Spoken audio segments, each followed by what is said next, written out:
आज के इस वीडियो में बात करने वाले आरआरबी एनटीपीसी 2025 के जीके जीएस के कुछ इंपॉर्टेंट क्वेश्चन जो कि आपके एग्जाम्स के लिए बेहद ही इंपॉर्टेंट रहने वाले हैं। तो एक एक क्वेश्चन बेहद ही इंपॉर्टेंट रहने वाला है, तो वीडियो को पूरा वॉच जरूर कीजिएगा। तो चलिए वीडियो को शुरू करते हैं। पहला क्वेश्चन में पूछा गया कि आर्य भारत में कहाँ से आए थे। तो जो आर्य थे वो भारत में कहाँ से आए थे, तो इसका जवाब क्या हो जाएगा?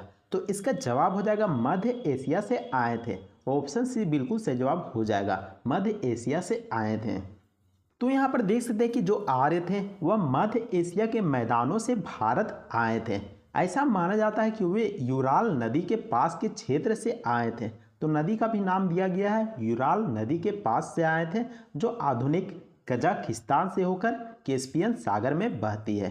तो आपको याद रखना है। नेक्स्ट सवाल में पूछा गया है कि तराइन का प्रथम युद्ध जो कि 1191 ईस्वी में लड़ा गया था। तो आपको यहाँ पर ध्यान में रखना है कि तराइन का प्रथम युद्ध पूछा गया है। तो यहाँ पर देख सकते हैं 1191 ईस्वी में लड़ा गया था, लेकिन पूछा गया कि किसके मध्य लड़ा गया है, किसके बीच लड़ा गया था। तो इसका जवाब हो जाएगा मोहम्मद गोरी और पृथ्वीराज चौहान के बीच लड़ा गया था। तो तराइन का प्रथम युद्ध किसके बीच लड़ा गया था? मोहम्मद गोरी और पृथ्वीराज चौहान के बीच लड़ा गया था। तो देख सकते हैं कि तराइन का प्रथम युद्ध 1191 ईस्वी में लड़ा गया था, और जैसा कि मैंने बताया कि पृथ्वीराज चौहान और मोहम्मद गोरी के बीच लड़ा गया था। लेकिन किसकी हार होती है और किसकी जीत होती है, तो ये भी बता देता हूं। तो इस तराइन का प्रथम युद्ध में मोहम्मद गोरी का हार हो जाता है और इस युद्ध में पृथ्वीराज चौहान जीत जाता है। तो आपको ध्यान में रखना है। इसके अलावा 1192 में तराइन का दूसरा युद्ध लड़ा जाता है, लेकिन इसमें उल्टा हो जाता है। इसमें क्या होता है? तो इसमें पृथ्वीराज चौहान हार जाता है और मोहम्मद गोरी की जीत हो जाती है। और तभी से उसका गुलाम, जो मोहम्मद गोरी का गुलाम कौन रहता है? तो मोहम्मद गोरी का गुलाम कुतुबुद्दीन ऐबक रहता है। वह दिल्ली सल्तनत की स्थापना कर देता है। और कब करता है? तो 1206 ईस्वी में कर देता है। तो आपको इन सभी बातों को याद रखना है। अगले सवाल में पूछा गया कि हड़प्पा सभ्यता की खोज किसने की थी।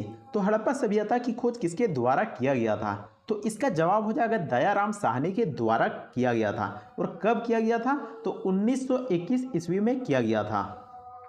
तो यहाँ पर देख सकते हैं कि हड़प्पा सभ्यता की खोज 1921 ईस्वी में किया गया था। और किसके द्वारा किया गया था? तो दयाराम साहनी के द्वारा किया गया था। इसके अलावा ये भी सवाल में पूछा जाता है कि मोहनजोदड़ो की खोज किसके द्वारा किया गया था या फिर कब किया गया था। तो मोहनजोदड़ो की खोज राखल दास बनर्जी के द्वारा किया गया था। और कब किया गया था? तो 1922 ईस्वी में किया गया था। तो आपको इन सभी टॉपिक को याद में रखना है, ध्यान में रखना है। नेक्स्ट क्वेश्चन में पूछा गया कि गुप्त समाज की स्थापना किसने की थी। तो गुप्त समाज की स्थापना किसके द्वारा किया गया था? तो यहाँ पर ऑप्शंस में देख सकते हैं, यहाँ पर जो ऑप्शन होना चाहिए था वो यहाँ पर नहीं दिया गया है। तो यहाँ पर ऑप्शन में क्या होना चाहिए था? तो ऑप्शन में होना चाहिए था यहाँ पर श्रीगुप्त। श्रीगुप्त के द्वारा गुप्त समाज की स्थापना किया गया था, लेकिन यहाँ पर ऑप्शन में नहीं दिया गया है। तो ऐसे में यहाँ पर कौन सा ऑप्शन सही हो जाएगा? तो इसका जवाब हो जाएगा चंद्रगुप्त, बिल्कुल सही जवाब हो जाएगा। अगर ऑप्शन में श्रीगुप्त नहीं दिया रहता है तो यहाँ पर चंद्रगुप्त बिल्कुल सही जवाब हो जाएगा, क्योंकि जो गुप्त समाज का विस्तार होता है वह चंद्रगुप्त के द्वारा ही किया जाता है।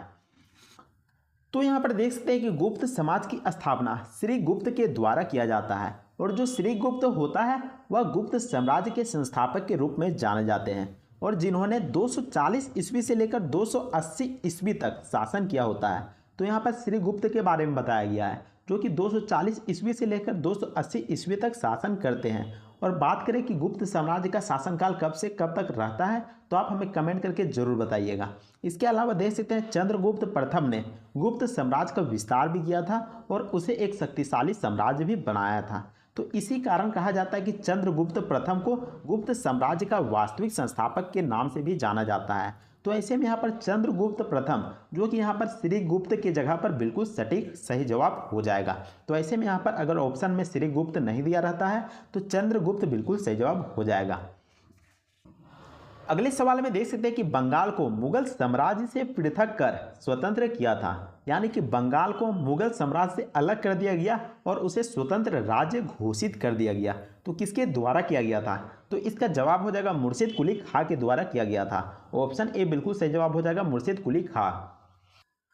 तो यहाँ पर देख सकते हैं कि बंगाल को मुगल साम्राज्य से पृथक कर स्वतंत्र बनाने में मुर्शिद कुली खां का महत्वपूर्ण योगदान रहा था। तो किसके द्वारा किया गया था? तो मुर्शिद कुली खां के द्वारा किया गया था और उन्होंने बंगाल के नवाब के रूप में अपनी शक्ति का विस्तार किया था। तो मुर्शिद कुली खां कौन थे? तो वह बंगाल के नवाब थे और उन्होंने क्या किया था? धीरे धीरे मुगल नियंत्रण से मुक्त होकर एक स्वतंत्र राज्य की स्थापना कर दी थी, जो कि बंगाल राज्य स्वतंत्र हो गया था। इसके अलावा मुर्शिद कुली खां मुर्शिदाबाद को अपनी राजधानी बना देते हैं। तो अगर क्वेश्चन में पूछा जाता है कि मुर्शिद कुली खां किसको राजधानी बना देते हैं, तो इसका जवाब हो जाएगा मुर्शिदाबाद को राजधानी बना देते हैं। और उन्होंने अपने राज्य में प्रशासनिक और आर्थिक सुधार भी किए थे।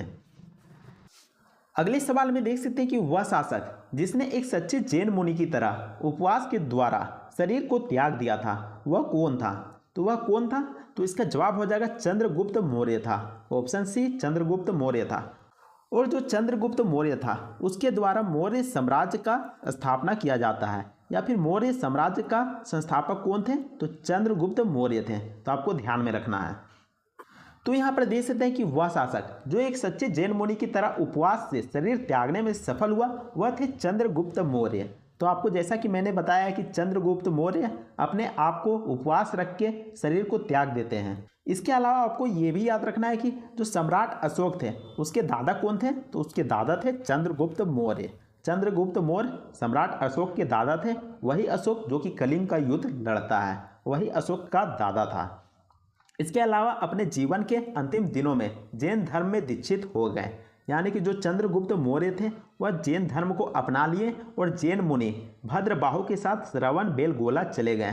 तो यहाँ पर जो श्रवण बेलगोला है वह एक तीर्थ स्थल है, और जो कि मुनि भद्रबाहु है उसके साथ श्रवण बेला चले जाते हैं और वहाँ जाने के बाद वह उपवास कर लेते हैं। यहाँ पर देख सकते हैं संथारा लिखा हुआ है। तो यह एक तरह का उपवास होता है जिसमें कि खाना पीना नहीं रहता है और धीरे धीरे आपका शरीर कमज़ोर होने लगता है और जिससे कि व्यक्ति की मृत्यु हो जाती है। तो इसी को यहाँ पर संथरा कहते हैं।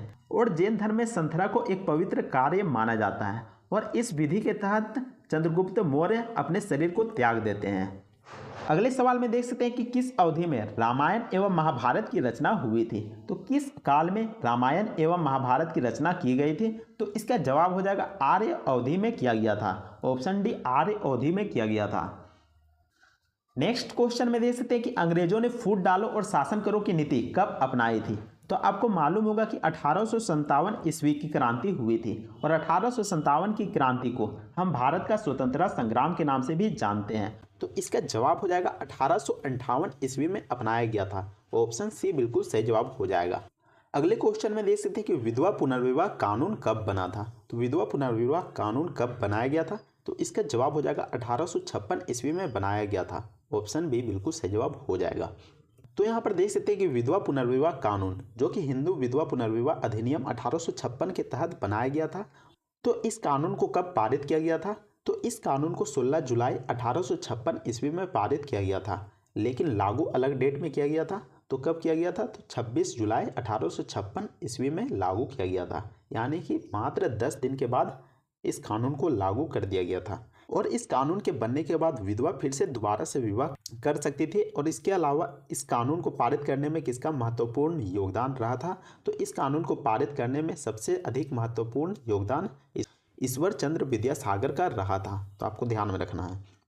अगले क्वेश्चन में देखते हैं कि गुर्जरा लघु शिलालेख जिसमें अशोक का नाम लिखा हुआ है वह कहाँ पर स्थित है? तो वह कहाँ पर स्थित है? तो वह मध्य प्रदेश के दतिया जिले में स्थित है। Option B.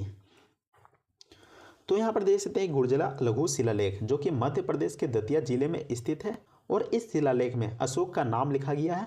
और अशोक का कौन सा नाम लिखा गया है? तो दे नाम पे प्रियदर्शी अशोक राज के नाम से लिखा हुआ है।